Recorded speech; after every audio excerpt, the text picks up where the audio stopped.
Vídeo de hoje do canal do Nicola te conta quanto o Palmeiras pretende gastar para contratar Andréas Pereira. Já o presidente do São Paulo respondeu se o tricolor ainda pensa em reforços nessa janela. Quero contar também que o Corinthians pretende contratar pelo menos mais 2 jogadores até 2 de setembro.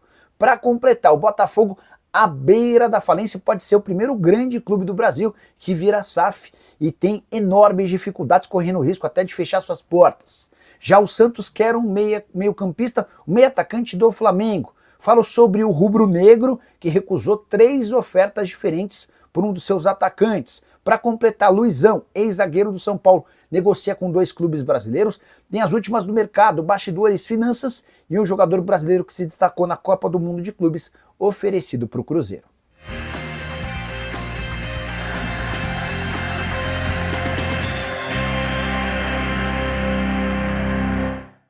Fala aí pessoal, sou Jorge Nicola, bem-vindos a mais um vídeo do canal, sempre bom ter vocês por aqui. Sem perder tempo, pedir para deixar like, se inscrever no canal e ativar as notificações. Quero começar esse vídeo com meus palpites para esse sábado, sempre importante dar nossa ajuda por aqui, certo?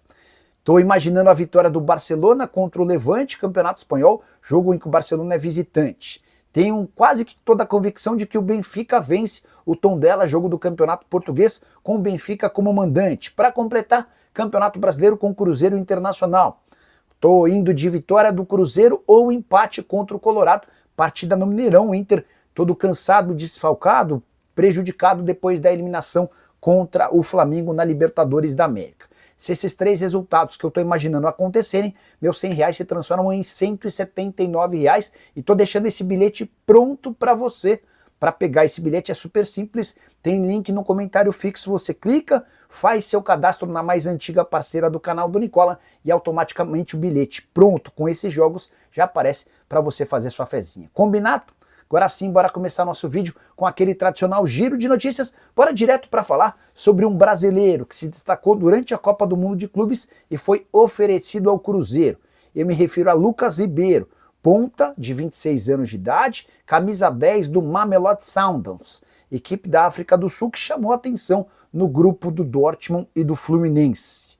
Os números do Lucas Ribeiro são espetaculares na África do Sul. Na última temporada, recentemente terminada, 50 partidas, 21 gols e 13 assistências. Esse jogador foi sugerido ao Cruzeiro nos últimos dias.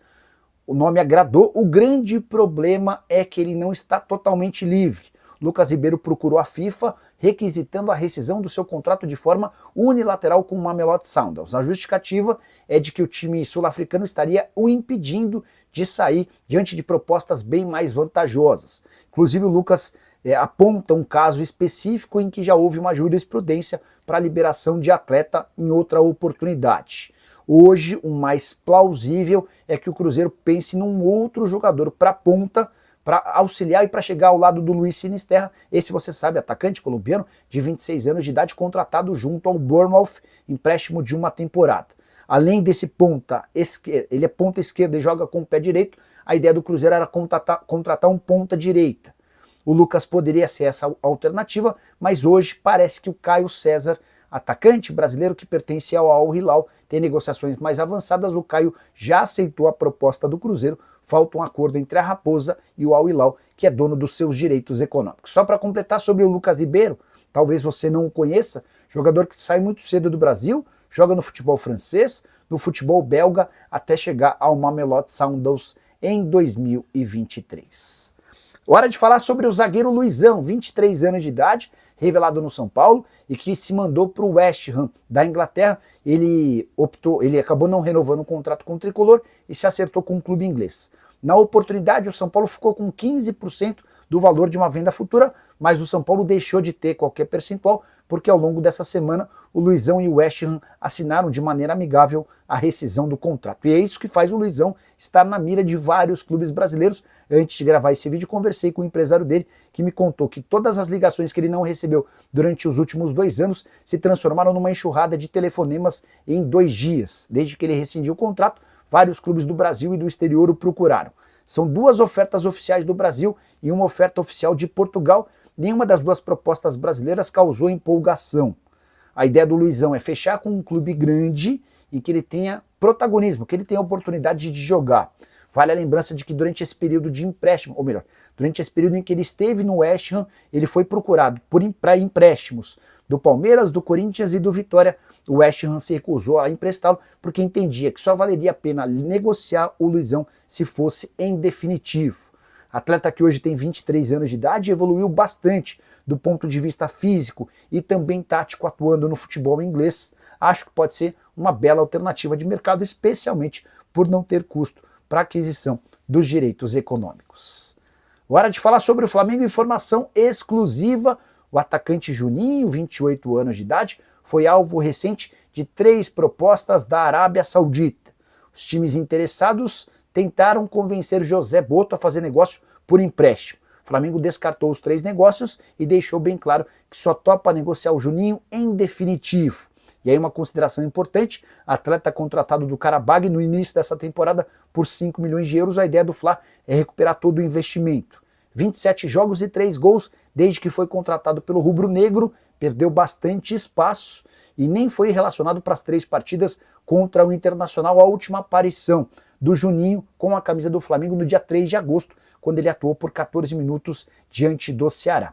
Pergunta que eu deixo para você, torcedor do Flamengo. Se você fosse o presidente rubro-negro, toparia emprestar o Juninho? Só aceita negociá-lo pelas mesmas cifras ou até aceitaria um prejuízo? Já usa o espaço para comentário e registra a sua opinião, beleza? Bora falar agora sobre o Santos, que quer um meio atacante do Flamengo. E essa história é curiosa porque o nome do Vitor Hugo, jogador de 21 anos de idade, que não tem sido aproveitado no Flamengo, surge de Jorge Sampaoli, técnico com quem o Santos negociou. Não houve acordo com o técnico argentino, mas várias das indicações e sugestões feitas pelo Sampaoli estão sendo levadas à risca pelo Santos. O Peixe conversou com o Sampaoli, não houve acordo, mas entre os 13 nomes que o Sampaoli indicou, um deles era justamente do Vitor Hugo. Vitor Hugo e Sampaoli trabalharam juntos no próprio Flamengo. O Vitor Hugo era titular absoluto do Fla com o Sampaoli e chegou a receber uma proposta de 20 milhões de euros do Wolverhampton. Tanto o Flamengo quanto o Vitor Hugo entendiam que aquele não era o momento de fazer negócio. O Sampaoli foi embora e o Vitor Hugo nunca mais conseguiu ser protagonista no Fla. Mesmo jovem, com 21 anos de idade, ele já tem mais de 100 partidas no rubro-negro, mas está completamente fora dos planos do Felipe Luiz. Na temporada passada esteve emprestado ao Gostep e quase foi jogador em definitivo do Famalicão. Na última hora, por conta da repercussão negativa com a torcida, o Flamengo desfez um acordo que estava fechado pelo José Boto de rescisão de contrato de forma imediata, com o Flamengo sem receber nada, ficando com 50% do valor de uma venda futura do Vitor Hugo no Famalicão. Hoje o Flamengo só aceita negociar o Vitor Hugo em definitivo, e é isso que pode impedir um acordo com o Santos. O Alexandre Matos procurou o Boto, sugerindo um empréstimo de uma temporada. Vamos aguardar cenas dos próximos capítulos, prometo ficar de olho nessa história e qualquer novidade conto para vocês, beleza? Hora de falar sobre o Botafogo, que corre o risco de falir.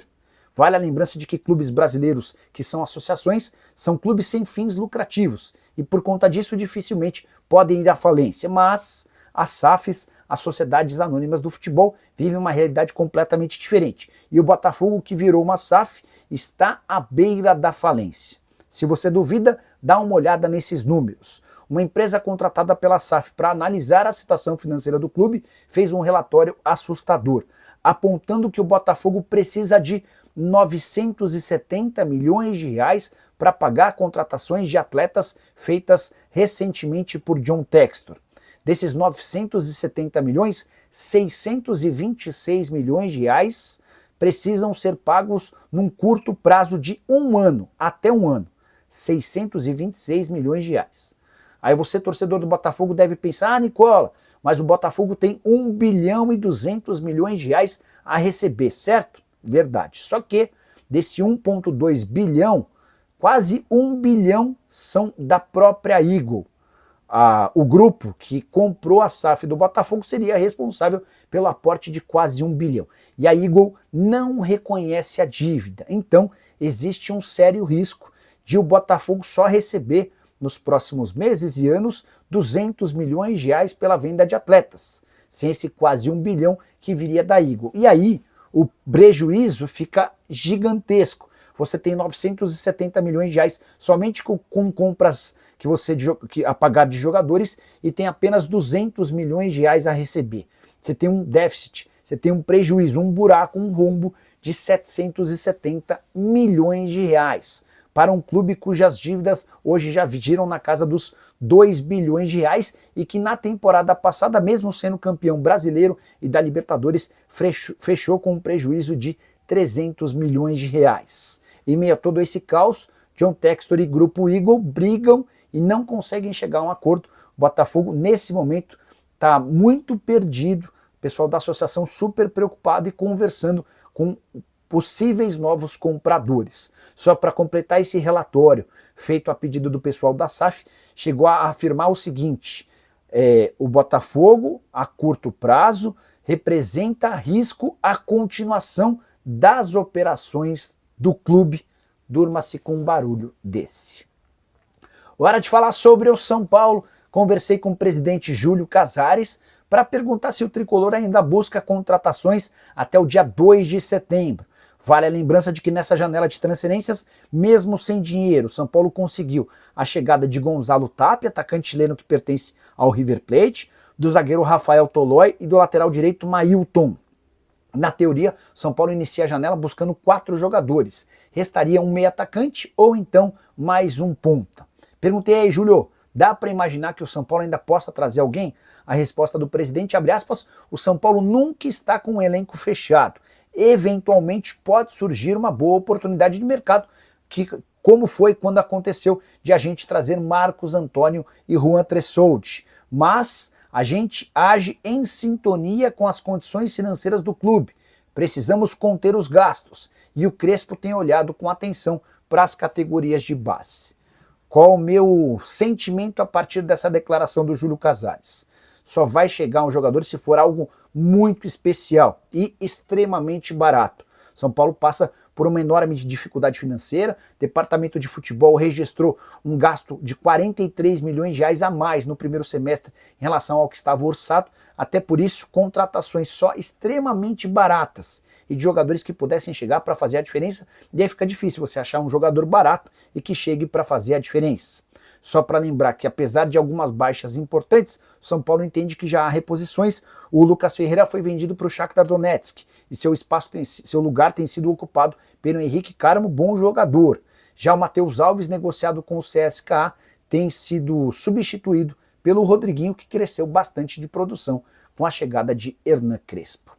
Bora falar agora sobre o Corinthians, que pretende se livrar o mais rápido possível do transfer ban para poder contratar jogadores. Fabinho Soldado e Dorival Júnior se reuniram durante a semana para tratar sobre o tema. O Dorival tem batido em quase todas as entrevistas coletivas nessa tecla da necessidade de melhoria do elenco. Inicialmente, quando ele foi contratado, o Corinthians prometeu 4 reforços. O Vitinho chegou, restariam 3 contratações. Nesse momento, Corinthians e Dorival Júnior discutem a chegada de mais 2. Só que prazo e dinheiro podem complicar essa missão. Você sabe que o Corinthians tem um transfer ban contra si.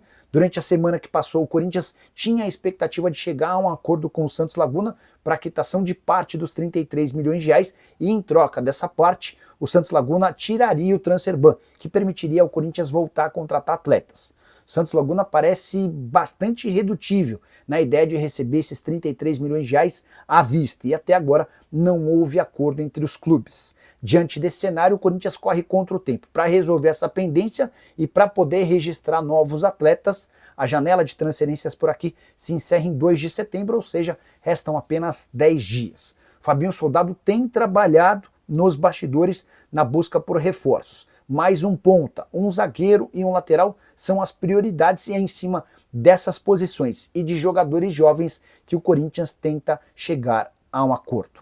Só para completar, importante contar que em meio a todo esse turbilhão de novidades, na segunda-feira ocorre a eleição para presidente do Corinthians. Osmar Stabile concorre pela situação, Roque Cittadini é o candidato da oposição e André Castro surge como uma terceira via, eleição que acontece apenas dentro do Conselho Deliberativo. Aquele que for eleito assume a condição de presidente até dezembro de 2026.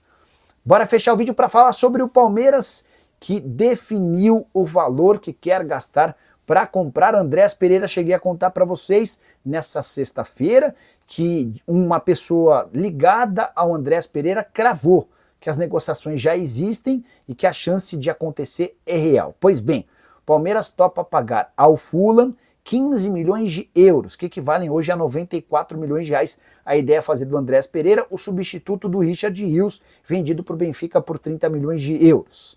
Se o negócio for fechado nesse molde, dá para dizer que o Palmeiras vai ter economizado uma baita grana. Isso porque em janeiro, também em tratativas com o Fulham, o Verdão chegou a oferecer 20 milhões de euros fixos e mais 4 milhões de euros em bônus. Na oportunidade, nem o Fulham nem o Andréas Pereira chegaram a um acordo. Metade da temporada na Inglaterra, o Andréas tinha papel de destaque no clube, o tempo passou, ele está a menos de um ano do fim do contrato e já deixou bem claro para o time inglês que não vai renovar. Isso significa que se o Fulham não vendê-lo agora, vai perder o jogador de graça, ele vai poder assinar um pré-contrato a partir de 1º de janeiro para ir embora a partir de 1º de julho do ano que vem. É por isso que o Fulham cedeu e topou negociar em condições mais baixas. O Palmeiras também fez uma oferta salarial menor ao Andréas Pereira, em relação à proposta feita em janeiro. Mas o Andréas Pereira teria, em vez de um contrato de 4 anos como em janeiro, um contrato de 5 anos. As negociações estão em andamento. O fato de o Flamengo não ter se manifestado ajuda o Palmeiras, porque se o Flamengo estivesse na parada, o Andréas daria preferência para a volta para o rubro-negro. A inexistência de propostas na Europa também contribui para que o Palmeiras hoje seja apontado como o favorito na contratação do meio atacante de 29 anos de idade, que pode atuar também como volante e já foi até jogador da seleção brasileira. E você, torcedor do Palmeiras, o que pensa sobre Andréas Pereira no Verdão? Use o espaço para comentário e registre a sua opinião. Só não esquece de deixar like, de se inscrever no canal. A gente se encontra assim que surgir notícia.